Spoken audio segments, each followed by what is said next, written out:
Railway, banking, SSC सहित अन्य प्रतियोगी परीक्षाओं के छात्र छात्राओं के लिए चलाए जा रहे मैथमेटिक्स के स्पेशल सीरीज की 44वें कड़ी में आपको महत्वपूर्ण प्रश्नों से रूबरू कराएंगे। आशा है आपको विभिन्न तरह के प्रतियोगी परीक्षा में यह काफी लाभकारी साबित होगा। आइए हम आगाज करते हैं पहले प्रश्न से। पहला प्रश्न है 2/3, 4/6 और 6/9 बताना है यह किस प्रकार का भिन्न है। आपके पास पहला ऑप्शन है समतुल्य भिन्न, सेकंड ऑप्शन है और लघुकरणीय भिन्न और तीसरा ऑप्शन है तुल्य भिन्न और चौथा ऑप्शन है विषम भिन्न। विषम भिन्न किसे कहेंगे? जो डिफर होगा, अलग होगा। हम केवल देखने से नहीं बता सकते हैं कि ये विषम भिन्न अलग अलग हो गया, नहीं, इसका हम कैलकुलेशन करेंगे, जो कटने वाला होगा उसको कटाएंगे, फाइनल जो रिजल्ट होगा उसके बाद यदि डिफर हो जाएगा, दोनों अलग हो जाएगा तो उसको बोलेंगे विषम भिन्न। यदि सेम हो जाएगा, यदि दो भिन्न बराबर हो गया तो उसको हम क्या बोलेंगे? सम भिन्न बोलेंगे या समतुल्य भिन्न बोलेंगे। देखते हैं 2/3, इसका तो और नहीं टूट सकता। इसको हम देखते हैं 2 दूनी 4, 2 तिया 6, ये कटेगा 3 दूनी 6, 3 तिया 9। हम क्या देख रहे हैं? इसका भी रिजल्ट 2/3, इसका भी रिजल्ट 2/3, इसका भी रिजल्ट क्या 2/3। ये क्या सिंपल भिन्न, ये क्या सिंपल तुल्य भिन्न हुआ? नहीं, इसको हम क्या बोलेंगे? समतुल्य भिन्न बोलेंगे। क्या बोलेंगे? समतुल्य भिन्न। क्यों? भिन्न तो है ही, तुलना तो क्या हुआ है और सम मतलब बराबर। तीनों का जो रिजल्ट हुआ कितना? 2/3, इसीलिए इसे हम क्या बोलेंगे? समतुल्य भिन्न बोलेंगे। यदि इसका रिजल्ट कुछ, इसका रिजल्ट अलग, इसका रिजल्ट अलग आता तो इस प्रकार के भिन्न को हम क्या करते हैं? विषम भिन्न कहते हैं ना। नेक्स्ट वाला 10/11 में क्या जोड़ा जाए तो हम क्या करेंगे? 10/11 नहीं जानेंगे, कितना x जोड़ देंगे। बोला इसका जो रिजल्ट होना चाहिए वो 11 कितना होना चाहिए? 10 होना चाहिए। तो x का मान हम आसानी से निकाल सकते हैं। इसको क्या बोलेंगे? तुम उधर चले जाओ तो मेरा रिजल्ट क्या हो जाएगा? हो जाएगा। तो x का रिजल्ट 10 और 11 का लघुत्तम कितना? 110। 10 से भाग देंगे 11, 11 गुना 11 कितना? 121 और 10 गुना 10 कितना? इसका मतलब 21 कितना? 110। मेरा किस ऑप्शन में था? सेकंड ऑप्शन में था। यही मेरा क्या हो गया? आंसर हो गया। यदि आप इसको बिना बनाए भी बना सकते थे। कैसे? यदि 10/11 है, इसमें क्या जोड़ना था जो 1 क्या हो जाए? 10 हो जाए। इसका मतलब ये 11 और 10 का यदि HCF निकालेंगे नीचे में तो रिजल्ट वही होना चाहिए। आपके पास ऑप्शन क्या क्या था? 2/11, 21/110, 1/55 और कितना? 1/-1। रिजल्ट जो होना चाहिए 11 × 10 का क्या होना चाहिए? मल्टीपल होना चाहिए या महत्तम होना चाहिए। इसको उधर भेजते तो इसमें 0 है, नहीं, ये कैंसिल हो गया है, नहीं है, ये है, नहीं है, ये मेरा क्या हो गया? आंसर हो गया। नेक्स्ट तीसरा सवाल में विद्यार्थी क्वेश्चन देखेगा और क्या होगा? छोड़ देगा, बोलेगा 3-4 लाइन का हमसे नहीं बनेगा। और सिंपल वे में आराम तरीके से आपको सिखाएंगे कैसे आप इस सवाल को क्या कर सकते हैं? बना सकते हैं। क्या क्या था? बोला तुलिप और देवांश। बोला तुलिप है और देवांश है। बोला इसका जो रेशियो है वो बोला 7 क्या है? 9 है। आगे बोला कि शीतल और देवांश, कौन कौन है? शीतल और कौन है? देवांश। बोला इन दोनों के पास कंचों मतलब कंघी का संख्या जो है बोला 7 कितना है? 15 है। अब क्वेश्चन था कि तुलिप का निकालना है और शीतल का रेशियो क्या करना है? निकालना है। आराम वैसे कैसे बनाएंगे? अच्छा देखते हैं हम क्या क्या हम कर सकते हैं। यहाँ देखिए तुलिप बोल रहा था मेरे पास 7 के रेशियो में है, ये बोल रहा देवांश 9 के रेशियो में है। यहाँ भी देवांश था, यहाँ भी देवांश था, लेकिन डिफर क्या था? ये बोल रहा था 9 के रेशियो में, लेकिन ये बोल रहा था किस रेशियो में? 15 के रेशियो में। तो दोनों बराबर कैसे होगा? तो हम ये भी कर सकते हैं, ये 9 कर रहा था, ये 15। ऐसा हम करते हैं, इस पार्ट को हम यदि 15 से गुना कर देते हैं, ये भी अब बोलेगा मेरे पास कितना कंचा है? 15 गुना 9। इसको यदि इस पार्ट को 9 से गुना कर देते हैं, देवांश का फासला था, देवांश का डिफर हो रहा था, ये बोला 7, यहाँ कितना बोला था? यहाँ 9, यहाँ 15। ऐसा कि इसको 9 15 से गुना कर दिए, अब ये भी बोलेगा 135। इस पार्ट को 9 से गुना कर दिए, ये भी बोलेगा क्या? 135। अब तो आसान हो गया। बोला तुलिप यहाँ था, इस पूरे पार्ट को हम 15 से गुना किए थे, इसका मतलब 7 गुना कितना? 15। और शीतल कितना? तो शीतल ये था, इसका मतलब ये क्या बोलेगा? तो 7 गुना 9। 7 गुना कौन चीज? 9। इसका अनुपात हल्का करना तो 7 7 कैंसिल, 3 3 9, 3 5 15। इसका मतलब 5 कितना? 3 था। आसानी से बनने वाला सवाल। चौथा क्वेश्चन साधारण ब्याज से।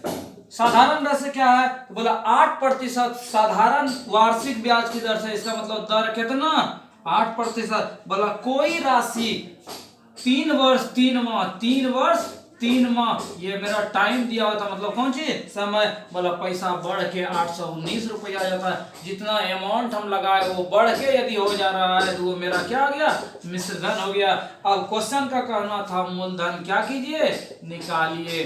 अब जो विद्यार्थी मूलधन का सूत्र जानेगा वो आसानी से बना लेगा। मूलधन का सूत्र क्या, मिश्र धन गुना 100 बटे 100 प्लस समय गुना कौन चीज, दर। तो मिश्र धन का मान मालूम 819 गुना 100 बटे 100 प्लस समय कितना, तो इसको हम कन्वर्ट करेंगे 3 महीना को क्या लिख सकते हैं 3/12। यदि प्लस है तो हम प्लस कर दिए, यदि आपको समझ वो भी समझ में नहीं आ रहा है तो इसको भी महीना में कन्वर्ट कर दिए। एक साल में कितना महीना, एक साल में आप क्या बोलेंगे, एक साल में 12 महीना, 12 3 36 3 39। आप इसको ये भी लिख सकते हैं 39 बटे कितना 12, इसका मतलब ये कितना 13/4। अब ये भी लिख सकते हैं। इसको भी आप करते तो 3.1/4 मतलब कितना 3.1/3 चौके 12 13/4। आप इधर से करें या इधर से करें तो आप क्या क्या लिख सकते हैं, समय मेरा हो गया 13/4 गुना दर हो गया कौन चीज 8, 4 दूनी 8 कितना 819 गुना 100 बटे 13 दूना 26 और ये कितना 126 कटेगा, कटाते 50 दूनी 100 63 दूनी कितना 126, 3 से कटाते 21 63 27 3 और कटेगा, कटा देते हैं 3 से कटेगा, 3 से कटाते हैं 3 7 21 81 और कटेगा। एक बार फिर से देख देते हैं 50 दूनी 100 यहाँ 6 3। अब 3 से कटा 21 63 27 81 और 3 3 कितना 9, 3 से इसको कटा दिए कितना 3 9 27 3 1 63 कितना 91, इसका मतलब 13 5 कितना 65। इतना हम करेंगे तो क्या होगा आपका आंसर होगा। यदि आपको थोड़ा सा इसमें ध्यान रखना होगा क्या, तो मूलधन जो होता है मेन धन वो 100% होता है। ब्याज जो हम मानेंगे 80% मानेंगे मतलब रेट इनटू टाइम, और मिश्रधन जो मानेंगे 100 प्लस RT कौन चीज प्रतिशत। आराम से बना सकते हैं कैसे, R इंटू टी मिश्रधन दिया हुआ था, इसका मतलब क्या मिश्रधन का मतलब 100 प्लस RT। तो RT हम कैसे निकालेंगे, रेट मेरा 8 और टाइम कितना निकाले थे 13/4 13/4 4 दूनी 8, इसका मतलब कितना परसेंट 26%। ये मेरा ब्याज हो गया 26%। तो मिश्रधन कितना 100 प्लस 26, इसका मतलब 126% का वैल्यू कितना 819 दिया हुआ था। हमको क्वेश्चन बोला मूलधन निकालिए, इसका मतलब 100% का मान निकालिए। तो 819 बटे 126 गुना 100 क्या, इसको सॉल्व करेंगे कितना रुपया 650 रुपया आंसर। नेक्स्ट अगला सवाल है, एक समसप्तभुज, क्या बोला समसप्तभुज। समसप्तभुज किसको बोलेंगे, जिसका 7 जिसमें जो है 7 भुजा होगा ना, जैसे इसको बोले 3 भुजा है त्रिभुज, 4 भुजा है चतुर्भुज, 5 भुजा है कौन सी पंचभुज। इसी ढंग से जिसमें 7 साइड होगा उसको क्या बोलेंगे समसप्तभुज। अब बोला समसप्तभुज और समद्वादश भुज और कौन सी समद्वादश भुज। बोला ये दोनों जो चीज है, बोला इसका आंतरिक कोण, इसका कौन कौन आंतरिक कोण जो होगा, बोला इसका क्या निकालिए रेशियो निकालिए। इसका हम जानेंगे कि आंतरिक कोण कितना होता है तो ना बनाएंगे, जब हम नहीं जानेंगे आंतरिक कोण तो आपसे नहीं बनेगा। तो आंतरिक कोण के लिए क्या सूत्र है n-2 × 180 बटे कौन चीज n, जहाँ n क्या है नंबर ऑफ साइड मतलब भुजाओं की संख्या। तो जब आप इस सूत्र जान जाएंगे आंतरिक कोण तो आपसे क्या हो जाएगा आसानी से बन जाएगा। कैसे, यहाँ समसप्तभुज है तो n की जगह हम कितना रखेंगे 7 रखते जाएंगे, 7 - 2 × 180 डिग्री बटे 7। इसमें बटे बोला था अनुपात निकालिए, तो द्वादश भुज मतलब क्या वैसा फोटो या वैसा चीज जिसमें कितना भुजा हो द्वादश मतलब 12। तो n के जगह कितना रखेंगे 12 - 2 × 180 बटे कितना 12। अब तो केवल इसको सॉल्व करेंगे अनुपात निकल जाएगा। तो 7 में 2 गया 5 गुना 180 बटे 7, ये ऊपर चला गया 12 गुना 12 में 2 गया कितना 10 गुना 180 कटेगा, जो कटेगा कटाते ये कैंसिल 5 दूनी 10 2 छके 12 मतलब 6 बटे 7 मतलब 6 अनुपात कितना 7 आंसर। तो आपको क्या जानना होगा, किसी भी जो है समभुज के लिए जो आंतरिक कोण होता है वो n-2 × 180 बटे क्या होता है n होता है। इस चीज को यदि आप जानेंगे तो सवाल क्या कर सकते हैं आसानी से बना सकते हैं। छठा प्रश्न आपको बताना है इन चारों में से कौन जो है आवर्ती दशमलव नहीं है। आवर्ती दशमलव नहीं है। आवर्ती दशमलव का मतलब क्या हुआ, जैसे कोई रिजल्ट है 0.564 ये होते जा रहा है, ये किस फॉर्म में है, आवर्ती दशमलव के रूप में है। यदि किसी का भाग दिए 2/3, जैसे 0.6666 आ गया तो ये क्या हो गया, आवर्ती दशमलव हो गया। जैसे 1/2 तो इसका रिजल्ट निकल गया तो इसको बोलेंगे आवर्ती दशमलव में नहीं है। इसका मतलब किसी भी चीज को यदि हम खिलाए तो सही ढंग से खा गया, उसका रिजल्ट निकल गया, उसको बोलेंगे आवर्ती दशमलव में नहीं है। और खिलाते जा रहा है खाते जा रहा है, इसको बोलेंगे आवर्ती दशमलव में है। तो इस चारों में से हम कैसे जानेंगे, पहला तरीका तो हो गया भाग देके हम सबको देखेंगे तब पता चलेगा। दूसरा चीज है, यदि आपको इस फॉर्मेट में खोजना है, यदि 2 पर पावर n और 5 पर पावर m का मतलब हो गया कि 2 पर पावर कुछ भी रहे या 5 पर पावर कुछ भी रहे, उस चीज को हम बोलेंगे वो आवर्ती दशमलव में नहीं है, सिंपल वे में। अब इसमें कैसे जानेंगे, पहले इसको हल करेंगे। जो कटने वाला 5 हो गया, ये कितना 28 हो गया, ये कटेगा नहीं कटेगा तो इसको छोड़ दिए, ये कटेगा नहीं कटेगा छोड़ दिए, ये कटेगा 10 दूनी 20, 28 दूनी 56, यहाँ कितना 5 दूनी 10 और कटेगा 7, और जो कटेगा उसको कटाएंगे, नहीं कटेगा तो उसको क्या कर देंगे, छोड़ देंगे। ये कट रहा था 7 कितना 7 से कटेंगे, 7 21, 7 8 कितना 56, ये नहीं कट रहा था तो इसको हम क्या कर देंगे, यहीं छोड़ देंगे। अब हम क्या देख रहे थे, अब हम देख रहे थे ये तो फॉर्मेट 2 और 5 के नहीं है, तो ये क्या है, दशमलव के फॉर्मेट में क्या है, नहीं है। ये मतलब क्या है, जो 2 पर पावर या 5 के पावर कुछ भी रहे तो उसको बोलेंगे दशमलव के फॉर्मेट में, दशमलव आवर्ती के रूप में नहीं है। और अदरवाइज कुछ भी होगा वो क्या होगा, तो इसको हम भाग देंगे तो दशमलव के रूप में होगा। इसका यदि रिजल्ट निकालते हैं तो कितना होगा, 2 पर पावर 2 4 हो गया, 4 गुना कितना, इसका 56 का हम गुणनखंड निकालते हैं, 56 का 2 28 2 14 2 7, तो क्या लिखेंगे 2 पर पावर 3 और 7। क्या बोले थे, यदि 2 और 5 रहेगा तभी वो नहीं होगा, ये तो इसके साथ अटैच हो गया तो ये भी दशमलव में क्या होगा, हमको नहीं वाला खोजना है। इसको यदि करते हैं तो 3/8, इसका मतलब 3/2 पर पावर कितना 3।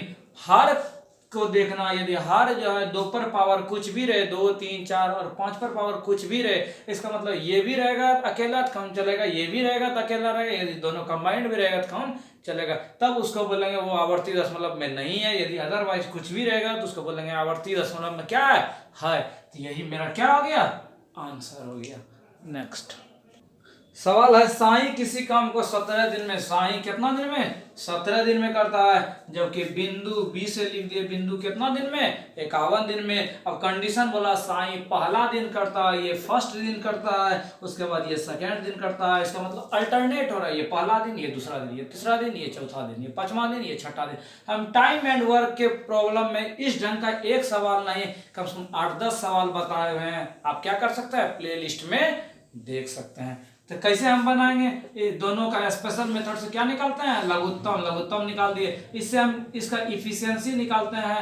कैसे निकाले, 17 51 का लघुत्तम 51, अब 17 से भाग दिए 3, इसका मतलब एक बार में एक दिन में ये 3 यूनिट काम करता है, और ये एक दिन में कितना यूनिट, 1 यूनिट काम करता है। अब यदि अल्टरनेट हो तो घबराना नहीं है, इसका मतलब क्या हो रहा था, टोटल हमको काम कितना यूनिट कराना है, 51 यूनिट। अब एक दिन ई आएगा, एक दिन ई आएगा, एक दिन ई आएगा, एक दिन ई आएगा, तो हम क्या करते हैं, टोटल पहले इसको डिस्ट्रीब्यूट करते हैं, 3 1 कितना 4 काम कितना दिन में करेगा, 4 काम जो है मेरा कितना दिन लगाएगा, 2 दिन लगाएगा। अब यहाँ हमको 51 काम तक पहुंचना है, तो कैसे पहुंचेंगे, यदि इधर भी हम 12 से गुना कर दिए, इधर भी गुना कर दिए, तो क्या स्थिति हुआ, 24 दिन काम किया, उसमें कितना यूनिट काम कर दिया, 48 यूनिट।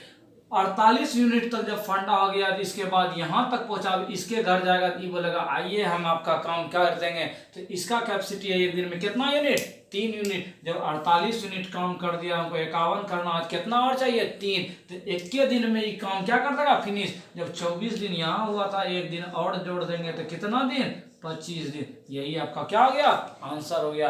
यदि ये भी आपको थोड़ा सा यहाँ प्रॉब्लम हुआ हो तो आप क्या करें, यदि अल्टरनेट वाला काम हो तो आप कुछ नहीं करें, दोनों मिल के कितना यूनिट काम, 4 यूनिट काम, टोटल कितना काम कराना है, 51 यूनिट। इसको आप भाग देते 12 चौके 48 ना, 12 जो दिन हो इसको 2 से गुना कर देंगे, क्यों अल्टरनेट हो रहा था। अब रेस्ट कम मेरा कितना बच गया, 3 कम बच गया। ये 12 दूना 24 दिन। अभी 3 कम के लिए क्या करते, इसके घर गए तो एक के दिन में ही फिनिश कर दिया, तो 24 से कितना 25 दिन। वकार और नसीमा की आयु में 8 वर्ष का अंतर है। 8 वर्ष का अंतर कैसे होगा, मान लेते हैं, मान लीजिए नसीमा का आयु x, तो वकार का 8 वर्ष का अंतर है, तो x प्लस कितना 8, क्या दोनों में 8 वर्ष का अंतर था।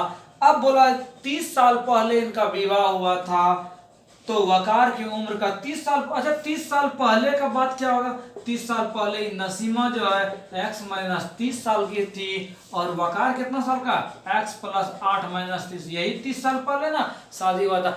अब क्या कहानी था, बोला नसीमा के उम्र के 5 गुने के बराबर है, मतलब वकार का जो ये वकार का उम्र है इसका यदि 4 गुना कर देते हैं और नसीमा के उम्र को 5 गुना के क्या है बराबर है, इसको सॉल्व करते हैं 5x माइनस 30 पंचे 150 बराबर, ये कितना हो जाएगा x, 8 में 30 घट गया कितना 22, तो 4 से गुना करेंगे 4x माइनस 88, x वाले को एक साइड करते जाए x हो गया माइनस 88 प्लस कितना 150, कितना साल 62 साल।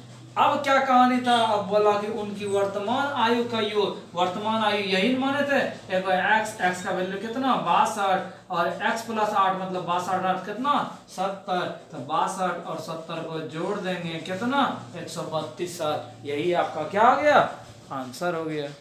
नेक्स्ट सवाल फिर साधारण ब्याज, बोला 3680 रुपया का 4% और 2.5 वर्ष के बाद सिंपल इंटरेस्ट क्या होगा। तो सिंपल इंटरेस्ट आप लोग क्या पढ़े हैं, मूलधन गुना समय गुना दर बटा 100, मूलधन कितना 3680, समय कितना 2.5 वर्ष, दर कितना 4 बटा कितना 100, 2.5 गुना 4 10, तो ये कट गया 1010 कितना 368 रुपीज आंसर। इससे यदि आपको फास्ट करना है तो आप क्या कर सकते हैं, मूलधन का मान दिया हुआ था, इसका मतलब 100% का वैल्यू कितना 3680। अब क्वेश्चन क्या बोला था, अब क्वेश्चन बोला सिंपल इंटरेस्ट निकालिए, साधारण ब्याज हम जानते हैं RT%, R रेट और T टाइम, तो R इंटू टी गुना करेंगे तो 2.5 गुना 4 कितना 10%, इसका मतलब 10% का हमको मान निकालना है। जब 100% का मान 3680, तो 10% कब होगा, जब इसको 10 से भाग दे देंगे, 1010 कैंसिल, कितना 368 रुपया। था आसान सवाल। नेक्स्ट सवाल है, ए और बी किसी काम को 35 दिन में करते हैं। क्या बोला, ए और बी किसी काम को 35 दिन में करते हैं। अब बोला यदि ए अकेला इस काम को करता है और 4/7 काम करता है, शेष काम बी के लिए छोड़ देता है। जब 4/7 काम किया तो बी के लिए कितना छोड़ा होगा, 3/7 काम छोड़ा होगा, यही छोड़ा होगा। अब बोला ये दोनों को काम करने में टोटल जो है कितना दिन लगता है, 114 दिन लगता है। तो क्वेश्चन था बताइए ए का इफिशियंसी जो था वो दोनों में क्या था, इसका अधिक था। अब कहानी था कि बताइए कि टाइम जो है यदि आपको निकालना, अकेला काम करने में ए यदि काम करे तो कितना टाइम लगेगा। तो आप क्या क्या कर सकते हैं, आप ऑप्शन से भी बना सकते हैं या बाय प्रोसेस से। अच्छा ऑप्शन आपका क्या क्या था, ऑप्शन था 42, 45, उसके बाद 48 और 40। यदि हम पहला ऑप्शन को हम ट्राई करते हैं तो हम क्या क्या कर सकते हैं। पहला ऑप्शन में मेरा 42 था, इसका मतलब ए को हम मान लिए टोटल काम कितना दिन में 42 दिन में, और ए प्लस बी दिया हुआ था कितना 35 दिन में। क्या हम बी निकाल सकते हैं, यदि दोनों का दिया हुआ कंबाइंड और सेपरेट एक आदमी का दिया हुआ है तो दूसरे का कैसे निकालते हैं, दोनों को गुना कर देते हैं और दोनों को क्या कर देते हैं माइनस कर देते हैं। अथवा आप लिखते एक का काम 1/42 प्लस 1/x प्लस 1/35, x का मान निकालते आपका यही होता। तो क्या क्या स्थिति हो रहा था, तो 42 गुना 35 बटे कितना 7, 7 6 के 42, इसको गुना करेंगे तो कितना दिन 210 दिन। अब ये तो ऑप्शन से चले थे जिसमें ये सेटअप हो जाएगा कि 114 दिन, तो उसी को हम क्या कर देंगे आंसर लिख देंगे। देखते हैं ए अकेला 42 दिन में, जब ए अकेला 42 दिन में कर रहा है तो 4/7 काम करने में कितना 7 6 के 42 कितना दिन लगा 28 दिन। अब बोला 3/7 काम कराते हैं और ये अकेला एक दिन में कितना टोटल काम करता है 210 दिन में, इसको 3/7 दिन कितना करने में लगता 30 या 90 दिन, यही ना हुआ। सॉरी 6 चौके कितना 24, 6 चौके 24। अब ए को जो है 4/7 करने में 24 दिन और बी को 3/7 करने में 90 दिन, तो टोटल कितना 4 9 2 11 कितना दिन 114। यहाँ भी क्या था 114 दिन था। आसान सवाल। नेक्स्ट क्वेश्चन है, इसको सॉल्व करना है। इसको सॉल्व आपको क्या ध्यान रखना होगा, बदमाश ना, पहले ब्रैकेट फिर ऑफ मतलब का गुना, डी मतलब डिवाइड, मल्टीप्लिकेशन, एडिशन और क्या सब्सट्रैक्शन मतलब घटा। इस रूल को ही फॉलो करना है, तभी आपका क्या होगा बनेगा। तो हम ब्रैकेट का काम आराम वैसे करते जाएंगे। 3 पचे कितना 15, -15 गुना -1 कितना 15, 15 2 कितना 17। इसका मतलब इस राउंड का हम काउंट कर दिए कितना 17। अच्छा इसको यदि करते तो 7 143 में यदि 7 घटाते तो कितना 136। अब बोला था भाग दीजिए किसको 17 को, तो 17 उठे कितना 136 आंसर। नेक्स्ट क्वेश्चन है, बच्चों के एक समूह में 10 को केक पसंद करता है, उसके बाद 15 को क्या पसंद करता है पेस्ट्री पसंद करता है, और 20 को बिस्किट करता है। 2 को जो है क्या करता है तीनों को पसंद करता है। तो बताइए ओनली बिस्किट कितना करता है। आराम से आप बना सकते हैं, डायग्राम से भी बना सकते हैं। मान ले जाए ये हो गया किसका केक का, ई बॉक्स आपका किसका हो गया पेस्ट्री का, और ई बॉक्स किसका हो गया बिस्किट का। अब यहाँ मान कैसे रखेंगे, बोला 2 जो है तीनों में यही भाग ना तीनों आ रहा था, तीनों के इसका भी इसका भी इसका भी, इसका वैल्यू कितना 2। अब बोला केक 10 होना चाहिए, ई वाला घेरा केक का था, जब 2 ई हो गया तो रेस्ट कितना बचा केवल 8। अब बोला पेस्ट्री का 15, तो ये 2 तो हो गया, ये जो बच गया इसका एरिया ये कितना बचा 13। अब बिस्किट का बोला था 20, तो ई वाला एरिया 20, तो 2 निकल गया तो कितना 18। क्वेश्चन बोला था केवल बिस्किट का यही वाला एरिया था, केवल बिस्किट का, केवल बिस्किट कितना 18 आंसर। तो प्रतियोगी छात्र छात्राओं, आशा और उम्मीद है इस सीरीज का प्रश्न आपको आसान लगा होगा। मिलेंगे इसके नेक्स्ट वीडियो में। धन्यवाद।